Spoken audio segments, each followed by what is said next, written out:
Halo semua, ketemu lagi dengan saya. Selamat datang di channel saya yang membahas tentang topik ekonomi. Pernah tidak kalian merasa kenapa ya semakin lama harga barang semakin naik? Kalian masih ingat tidak waktu kalian zaman SD dulu? Berapa sih harga bakso di kantin sekolah kalian? Paling cuma Rp5.000 kan? Bahkan lebih murah lagi. Di tahun 2020 sekarang, harga bakso itu bisa sampai dengan harga Rp10.000 per porsinya. Bahkan kalau di kota-kota besar itu bisa mencapai Rp20.000 per porsinya. Apalagi di restoran mewah. Bisa jadi harga bakso sekitar Rp30.000 per porsinya. Ongkos angkutan saja dulu pas saya sekolah cuma Rp1.000, sekarang bisa jadi Rp2.000 atau lebih. Nah, faktanya harga barang dan jasa semakin lama semakin naik. Bahkan harga kebutuhan pokok seperti beras, kebutuhan pokok yang lain di tingkat grosir juga terus mengalami kenaikan menurut data dari Badan Pusat Statistik. Harga rata-rata beras di Januari 2020 itu adalah berkisar di kisaran harga Rp6.700 per kilonya. Sementara harga rata-rata beras di Januari 2020 sekarang sudah mencapai Rp12.300 per kilonya. Jadi harga rata-rata beras grosir itu naik sebesar 85% selama 10 tahun terakhir per kilogramnya. Nah, dalam 10 tahun terakhir sebenarnya apa sih yang terjadi? Kenapa ya harga barang itu menjadi naik terus? Kenapa sih harga itu tidak tetap saja dari dulu sampai sekarang? Nah, pada video kali ini saya akan coba membahas tentang fenomena kenaikan harga yang terjadi di tingkat pasar juga di tingkat perekonomian suatu negara. Kenaikan harga barang dan jasa yang kita alami sehari-hari dalam ilmu ekonomi itu disebut dengan fenomena inflasi. Sekarang kita sudah tahu kenapa harga barang-barang itu menjadi naik di pasar. Nah, anak-anak, sekarang saya akan mencoba membahas sedikit mengenai apa sih itu inflasi. Sebenarnya apa saja sih sebenarnya penyebab terjadinya inflasi, dan nanti saya juga akan sedikit mengulas tentang jenis-jenis inflasi. Setelah kita akan membahas pula tentang dampak inflasi bagi perekonomian suatu negara. Nah, inflasi itu adalah gejala-gejala kenaikan harga barang-barang yang sifatnya umum dan berlangsung secara terus-menerus. Dalam ekonomi, inflasi memiliki pengertian suatu proses meningkatnya harga-harga secara umum dan terus-menerus. Dikatakan tingkat harga umum karena barang dan jasa yang ada di pasar mempunyai jumlah dan jenis yang sangat banyak, di mana sebagian besar dari harga-harga tersebut selalu meningkat berakibat terhadap terjadinya inflasi. Dengan kata lain, inflasi merupakan proses menurunnya nilai mata uang secara kontinu. Kita sudah tahu apa itu pengertian dari inflasi. Nah, selanjutnya jika kita melihat dari kacamata kenaikan harga saja, mungkin kalian berpikir kok bisa ya harga-harga barang naik secara bersama dan secara umum di pasar. Apakah pedagang diam-diam janjian untuk menaikkan harga barang dagangannya? Sebenarnya tidak. Fenomena ekonomi ini terjadi secara natural dan alami karena terjadinya perubahan di beberapa komponen dalam perputaran roda ekonomi. Selain berkaitan dengan kenaikan harga inflasi, juga dapat diartikan sebagai penurunan nilai mata uang yang kita punya. Mudahnya begini, barang dan jasa yang dapat kita beli di tahun 2010 dulu tidak sama dengan apa yang bisa kita dapatkan dengan jumlah uang yang sama di tahun 2020 sekarang. Pada tahun 2020 misalnya kita mempunyai sejumlah uang 100.000. Kita bisa membeli berbagai kebutuhan sekolah seperti tas, buku, pensil, sepatu, dan lain-lainnya. Sedangkan di tahun 2020 sekarang, dengan jumlah uang 100.000, kita tidak dapat memiliki barang-barang yang sama seperti di tahun 2010 kemarin. Mungkin di tahun 2020, kita hanya dapat membeli sepatu dan tas saja. Itu pun uangnya kadang masih kurang. Benar tidak kira-kira? Oh iya, inflasi juga kadang diikuti dengan kenaikan upah dan gaji karyawan setiap tahun. Misalnya nih, upah minimum di Jakarta tahun 2010 itu berkisar di 1.118.000. 10 tahun kemudian, di mana pada tahun 2020 upah minimum di Jakarta naik menjadi 4.276.000. Nah, ini sudah mengalami kenaikan yang cukup besar ya anak-anak, dari 1 juta meningkat menjadi 4 juta. Nah, banyak orang yang salah mengartikan nih bahwa kenaikan harga barang setiap tahun adalah cermin dari perekonomian yang buruk. Padahal sebenarnya tidak begitu juga. Dalam konteks inflasi, ini tidak hanya di Indonesia saja yang mengalami inflasi. Ternyata negara-negara lain juga mengalami inflasi. Dan bisa dibilang fenomena inflasi ini bersifat wajar dan bersifat umum, terjadi bahkan nih di berbagai negara yang dianggap sudah maju sekalipun tetap mengalami inflasi. Contohnya nih di Amerika, di Jerman, di Jepang, serta di Singapura. Semua negara maju bahkan mengalami inflasi, meskipun tingkat inflasinya tidak begitu besar. Nah, inflasi ini biasanya dinyatakan dalam bentuk persentase. Di Indonesia sendiri, data inflasi itu dirilis oleh Badan Pusat Statistik atau yang kita kenal dengan BPS. Jadi BPS bertugas memonitor harga barang-barang dan jasa tiap bulannya. Yang dimonitor oleh BPS itu macam-macam ya, mulai dari harga kebutuhan pokok yang dibutuhkan semua perumahan, misalkan semua kebutuhan yang dibutuhkan oleh masyarakat untuk membayar listrik, pendidikan, kesehatan, transportasi, bahan bakar sampai rekreasi juga dimonitor oleh BPS. Nanti BPS juga akan mengolah datanya untuk mengetahui apa sih inflasi di Indonesia, dan kita sebagai masyarakat Indonesia bisa melihat angka inflasi yang terjadi di Indonesia yang dirilis oleh Badan Pusat Statistik. Kita bisa melihatnya di website resmi BPS, atau kita juga bisa mengeceknya di website resmi Bank Indonesia. Nah, itu sekilas tentang bagaimana cara kita mengecek angka inflasi yang sedang terjadi di Indonesia. Misalnya nih, angka inflasi yang terjadi di Indonesia pada tahun 2019 adalah 2,72%. Artinya nih, secara rata-rata ada kenaikan harga sebesar 2,72% untuk harga barang dan jasa di tahun 2019. Inflasi atau kenaikan harga barang itu tidak selalu disebabkan oleh kebijakan pemerintah atau lembaga tertentu saja, tetapi bisa juga terjadi secara natural atau alami yang prosesnya dilakukan tanpa sadar oleh kita semua sebagai pelaku ekonomi. Nah, sekarang saya akan coba membahas tentang apa saja faktor-faktor yang menjadi penyebab terjadinya inflasi. Coba kita amati bersama-sama pada papan yang sudah ada di belakang Bapak ya. Nah, ini inflasi di setiap negara disebabkan oleh beberapa faktor yang berbeda-beda. Inflasi yang terjadi di suatu negara akan sangat merugikan masyarakat atau konsumen, karena keadaan harga barang dan jasa selalu mengalami kenaikan tiap tahun.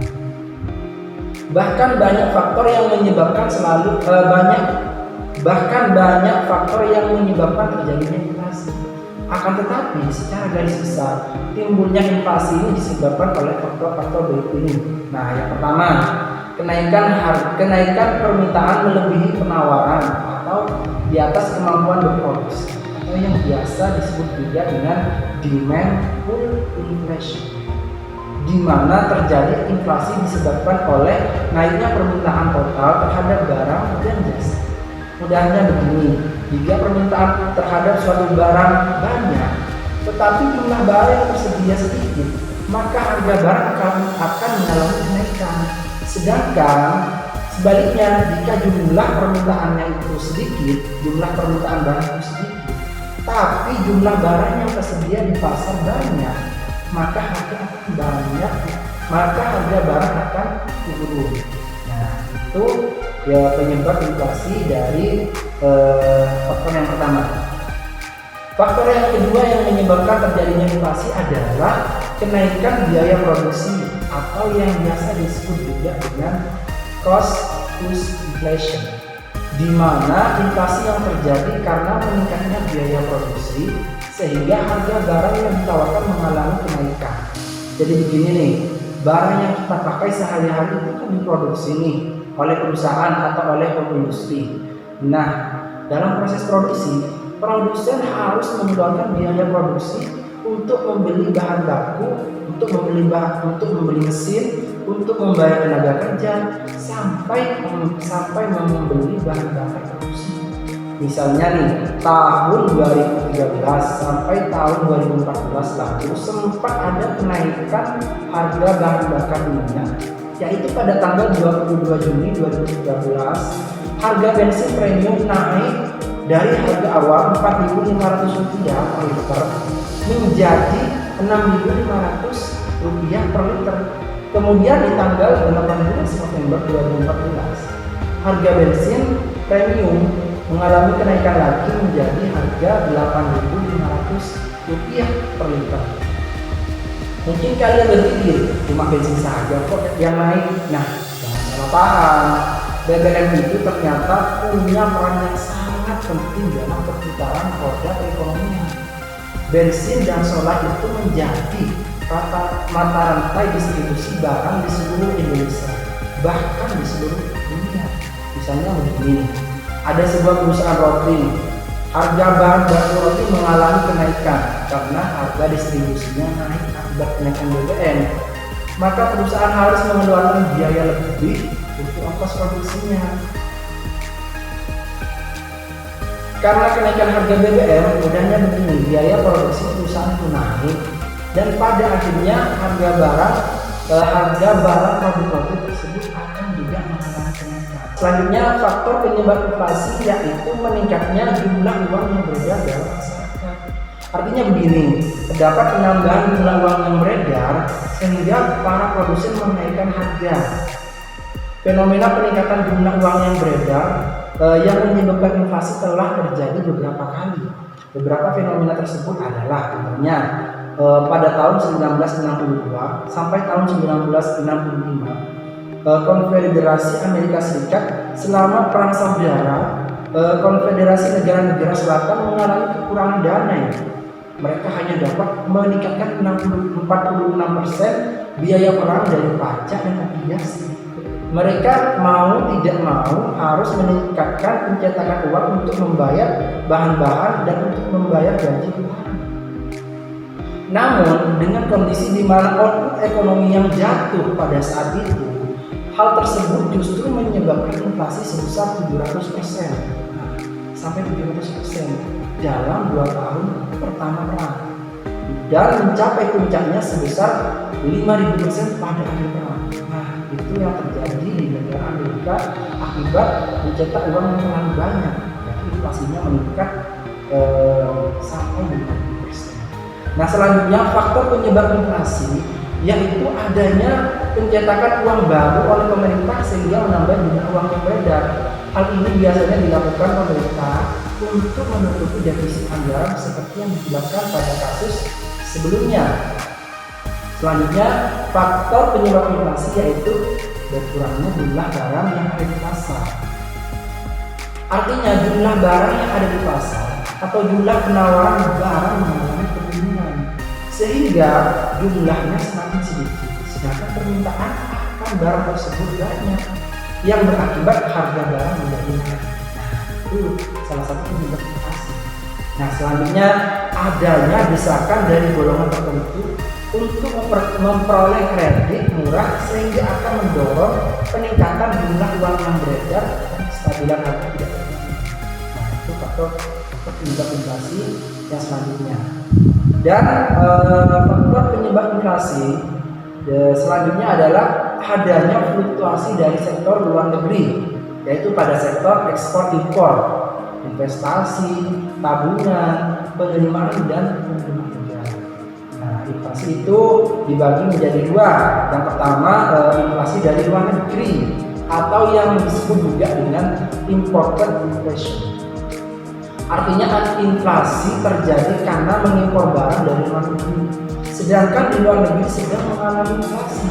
Coba kalian bayangkan, kenaikan harga barang di luar negeri sehingga barang-barang yang diimpor masuk ke dalam negeri mengalami kenaikan harga. Nah, itu yang disebut dengan imported inflation. Nah, selanjutnya inflasi dari dalam negeri atau yang disebut dengan domestic inflation.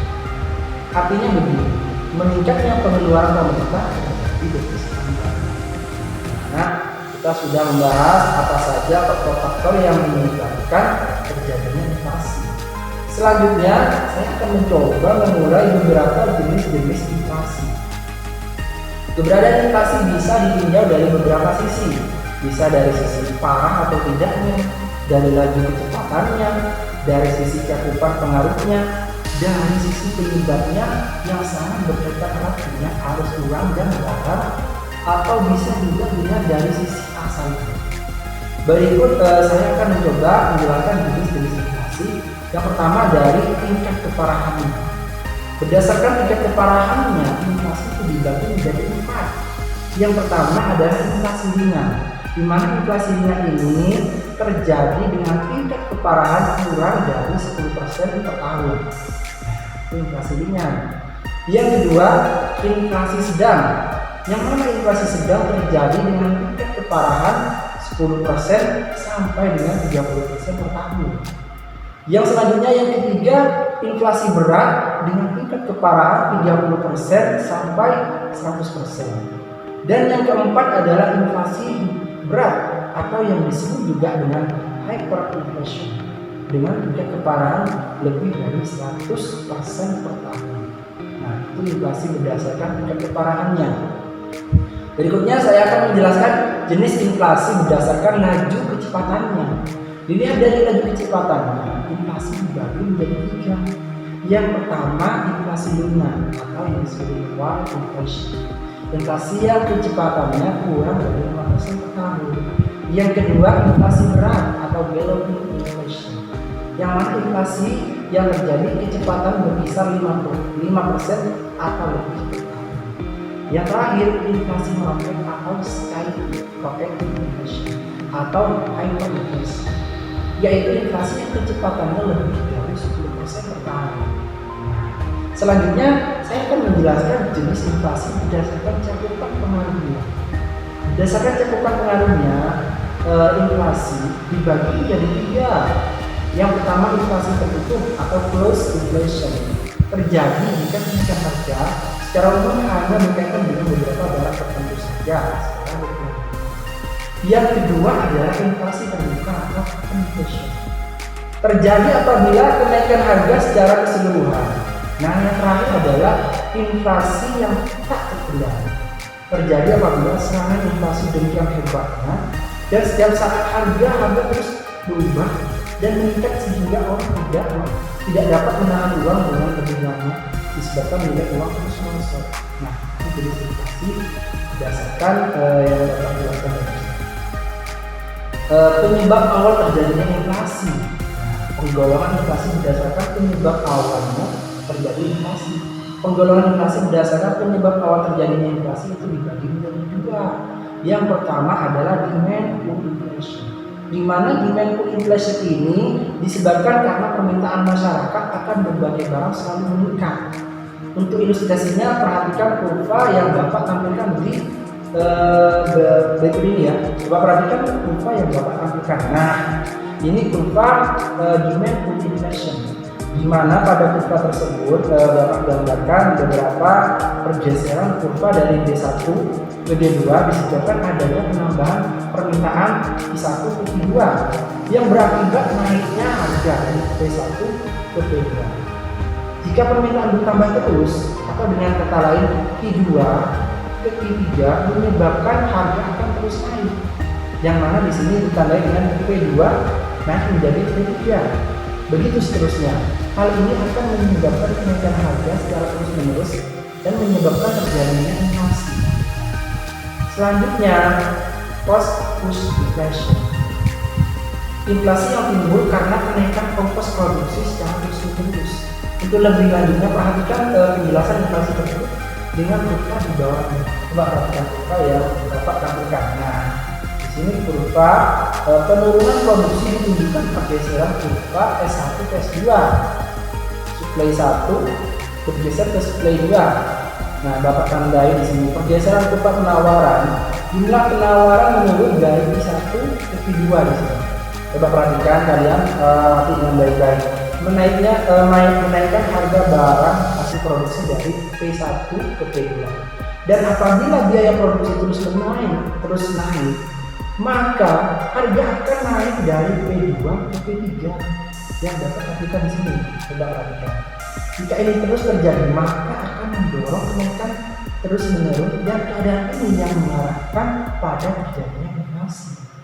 Nah, kita sudah tahu perbedaan dari demand pull inflation dan cost push inflation. Selanjutnya jenis inflasi permintaan dan penawaran. Inflasi ini disebabkan adanya kenaikan permintaan. Di satu sisi penawaran inflasi ini disebabkan kenaikan permintaan di satu sisi dan penawaran di sisi lain. Inflasi muncul karena permintaan dan penawaran tidak seimbang. Nah, selanjutnya jenis inflasi berdasarkan asal inflasi. Penggolongan inflasi berdasarkan asal inflasi itu dibagi menjadi dua. Yang pertama adalah domestic inflation, yaitu inflasi di dalam negeri atau domestic inflation. Adalah inflasi yang disebabkan oleh terjadinya peristiwa ekonomi di dalam negeri. Contohnya nih gagal panen, ini yang menjadi salah satu penyebab tingginya inflasi di dalam negeri. Yang kedua, imported inflation atau inflasi dari luar negeri yang sudah Bapak jelaskan. Apa? Adalah inflasi yang menyebabkan tingginya harga barang-barang yang dibeli dari luar negeri. Misalnya nih, harga bahan baku di luar negeri naik, diimpor ke dalam negeri terjadi juga naik. Itu sedikit tentang jenis-jenis inflasi. Baik, selanjutnya saya akan mencoba menjelaskan mengenai penghitungan inflasi. Inflasi dihitung oleh Badan Pusat Statistik seperti yang sudah kita ketahui bersama-sama. Dengan cara menghitung perubahan indeks harga konsumen atau yang disebut juga dengan IHK. Sebagaimana penjelasan sebelumnya bahwa IHK merupakan nilai indeks yang mengukur harga rata-rata barang dan jasa yang dikonsumsi rumah tangga. Jika IHK pada saat ini misalnya September ya lebih tinggi dibandingkan dengan periode sebelumnya, misalnya Agustus ya, maka dapat dikatakan terjadi kenaikan harga, terjadi kenaikan tingkat harga secara umum atau inflasi. Jika terjadi sebaliknya, maka disebut dengan terjadi penurunan tingkat harga umum atau yang kita kenal dengan istilah deflasi.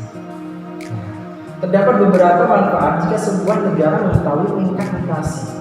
Misalnya nih, yang pertama, seperti yang Bapak tampilkan di sini, salah satu asumsi makroekonomi. Yang kedua, indeksasi upah dan tunjangan gaji pegawai. Yang ketiga, penyesuaian nilai kontrak. Yang selanjutnya, eskalasi nilai kontrak. Selanjutnya, penentuan target inflasi. Inflasi pada tahun 2010 misalkan di target berapa persen. Selanjutnya, indeksasi pendapatan dan belanja negara, atau yang lebih kita kenal dengan APBN yang selanjutnya sebagai pembagi PDB dan PDB atau yang juga dengan BBP deklarasi. Yang selanjutnya sebagai proksi perubahan biaya hidup dan yang terakhir sebagai indikator tingkat bunga, falas dan indeks harga saham. Itu beberapa manfaat dari perhitungan inflasi. Nah, rumus yang digunakan dalam menghitung inflasi Bapak tampilkan di sini. Silakan perhatikan. Nah, di sini seperti yang Bapak tampilkan, inflation, INFN, ini rumusnya Bapak baca ya. INFN sama dengan IHKN dikurangi IHKN-1 dibagi IHKN dikali 100%. Nah, untuk penjelasan dari masing-masing kode yang sudah Bapak tampilkan di atas, silakan kalian baca di bawahnya. Interpretasi terhadap hasil perhitungan inflasi atau inflasi adalah misalkan begini. Yang pertama, INFN kurang dari 0 berarti tingkat harga sejumlah barang dan jasa yang secara umum dikonsumsi oleh rumah tangga pada waktu bulan atau tahun ke N mengalami penurunan dibandingkan dengan pada waktu bulan atau tahun ke N-1. Keadaan ini disebut dengan deflasi. Yang kedua, INF sama dengan atau inflasi sama dengan nol. Berarti tingkat harga sejumlah barang dan jasa yang secara umum dikonsumsi oleh rumah tangga pada waktu yang dihitung ke N sama dengan waktu bulan atau N1. Yang selanjutnya yang nomor 3, INF lebih besar dari nol, berarti tingkat harga sejumlah barang dan jasa secara umum dikonsumsi oleh rumah tangga pada waktu atau bulan atau tahun ke N mengalami peningkatan dibanding pada tahun, bulan atau tahun ke N-1. Keadaan ini disebut dengan inflasi. Nah, kita sudah mengetahui interpretasi dari apa yang sudah Bapak gambarkan tadi.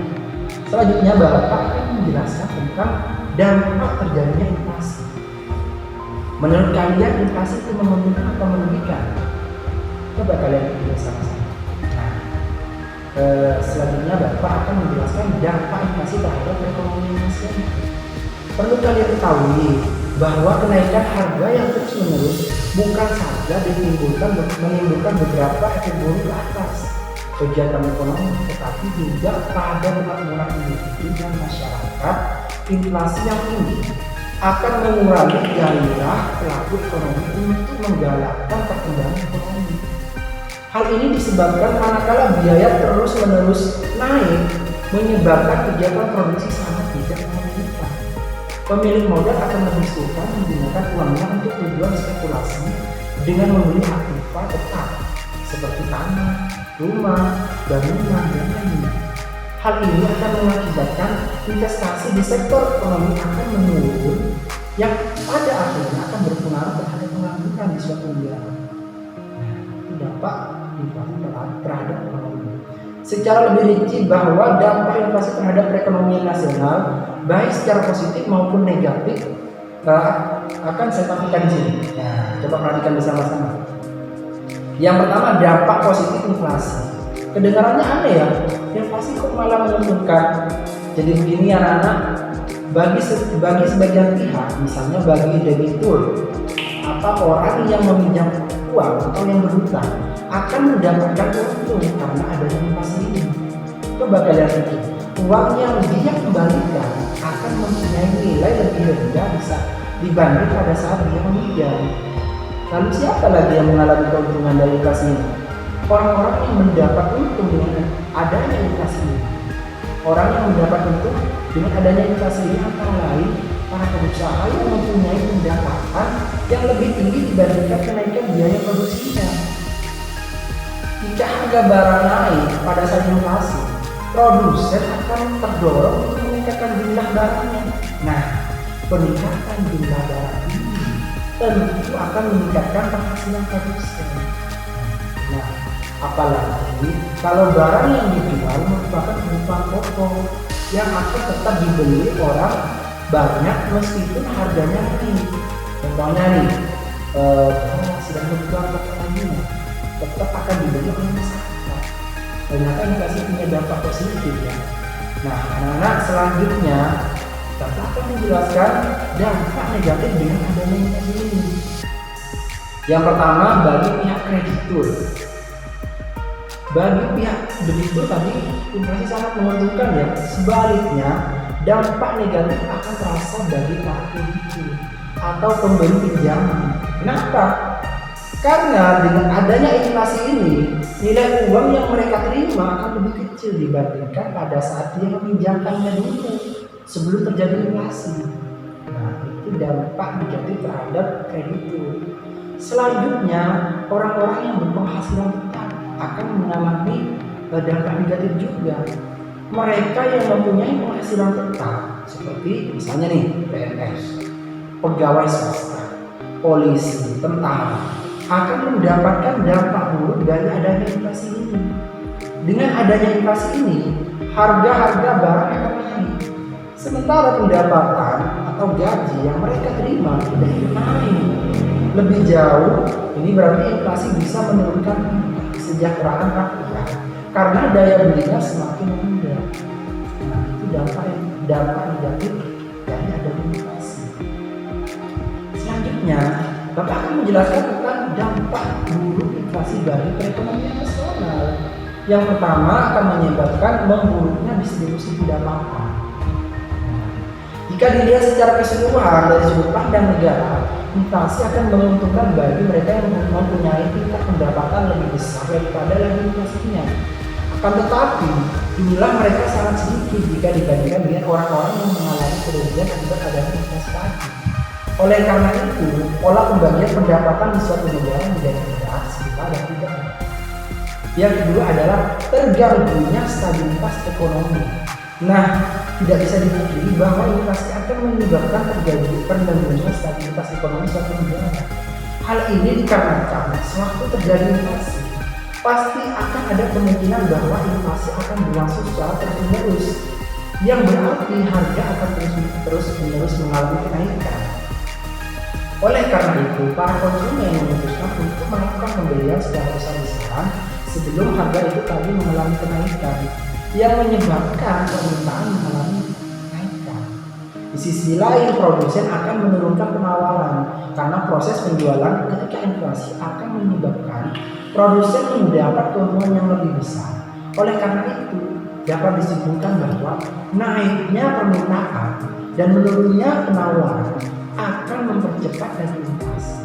Hasilnya, kondisi ekonomi secara umum akan menjadi lebih buruk.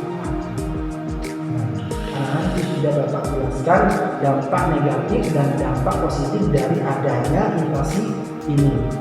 Yang selanjutnya, yang terakhir nih, kebijakan apa saja sih yang ditempuh untuk mengatasi inflasi? Nah, tentunya kalian bertanya-tanya, inflasi ini bisa diatasi tidak? Bisa tentunya dong. Yang pertama yang diambil adalah kebijakan moneter. Kebijakan moneter yang dapat ditempuh oleh pemerintah untuk mengatasi adanya inflasi. Yang pertama, kebijakan penetapan persediaan kas. Bank sentral dapat mengambil kebijakan untuk mengurangi uang yang beredar dengan cara menetapkan persediaan uang yang beredar dan menetapkan persediaan uang kas pada bank. Dengan mengurangi jumlah uang yang beredar, inflasi dapat ditekan. Yang kedua, kebijakan diskonto. Untuk mengatasi inflasi, Bank sentral dapat menerapkan kebijakan diskonto dengan cara meningkatkan nilai suku bunga. Tujuannya adalah agar masyarakat berbondong-bondong untuk menabung. Nah, jika nanti masyarakat berbondong-bondong menabung, dengan demikian diharapkan jumlah uang yang beredar di masyarakat dapat berkurang sehingga tingkat inflasi dapat ditekan. Nah, selanjutnya kebijakan moneter yang terakhir adalah kebijakan operasi pasar terbuka. Melalui kebijakan ini, Bank Sentral dapat mengurangi jumlah uang yang beredar dengan cara menjual surat-surat berharga. Misalnya nih, surat utang negara atau yang dikenal dengan SUM.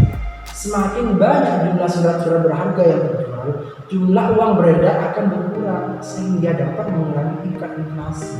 Nah, itu kebijakan moneter yang dapat ditempuh oleh pemerintah, khususnya Bank Sentral untuk mengatasi inflasi. Selanjutnya, kebijakan fiskal. Kebijakan fiskal yang dapat ditempuh oleh pemerintah, yaitu yang pertama menghemat pengeluaran pemerintah.